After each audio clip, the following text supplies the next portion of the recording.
আজ নীল ষষ্ঠী। সব মা তার সন্তানের মঙ্গল কামনায় এই ষষ্ঠী ব্রত করে থাকে। আজ আমিও নীল ষষ্ঠী ব্রত পালন করছি। সব কিছু গুছিয়ে তো সেভাবে করতে পারছি না, কারণ আমার বেবি ছোট, সেই জন্য আমি যেমন পারি সেইভাবে করার চেষ্টা করছি। যেসব উপকরণ লাগে সেগুলো আমি সব কিছু পাইনি, কারণ আমার সব কিছুই বাজার থেকে কিনে নিয়ে আসা, তো সেজন্য সব কিছু পাওয়া যায়নি। তো যা পাওয়া গিয়েছে তাই দিয়ে আমি পুজোটা সম্পন্ন করলাম।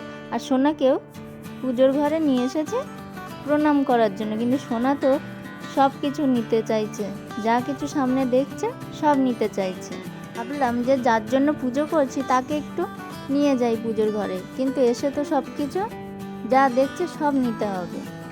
কোনো কিছু নিতে দিচ্ছি না বলে সোনা কান্না শুরু করছে, তাকে সব কিছু দিতেই হবে, খুব দুষ্টুমি করছে। বাড়িতে পুজো করা হয়ে গিয়েছে, সন্ধ্যাবেলা আমরা বেরিয়েছি নীল ঘরে বাতি দেওয়ার জন্য। সোনা তো খুব খুশি, রাস্তায় কত কিছু দেখছে, তো আর দুষ্টুমি করছে না।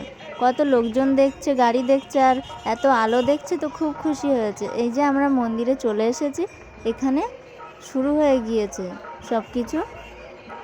সবাই বাতি ধরাচ্ছে এবং আমিও এখানে একটা মোমবাতি দিয়ে দেব। এখনও সবাই এখানে পুজো দিচ্ছে, এখনও সবাই বাবার মাথায় জল ঢালছে, লাইন দিয়ে দাঁড়িয়ে আছে সবাই। সবাই খুব মজা করছে। আর এই মন্দিরটা বাড়ির খুব কাছে, কিন্তু আমরা কেউ এখানে আসিনি, বাড়িতেই পুজোটা দিয়েছি। আর এখন এসেছি নীলের ঘরে বাতি দেওয়ার জন্য। আমার ধরানো হয়ে গিয়েছে, একটু পরে আবার বাড়িতে চলে যাব, কারণ সোনা ঘুম পেয়েছে। সকাল থেকেই পুজো চলছে, এখনও সবাই বাবার মাথায় জল ঢালছে, এখনও সবাই লাইন দিয়েই ঢালতে হচ্ছে, এত লোকজন হয়েছে।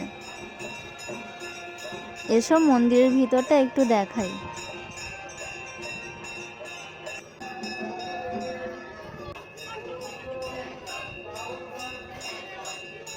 আজ নীল পুজো এবং কালকে চড়ক, তাই যেখানে চড়ক মেলাটা হচ্ছে সেখানে একটু ঘুরেই আসি।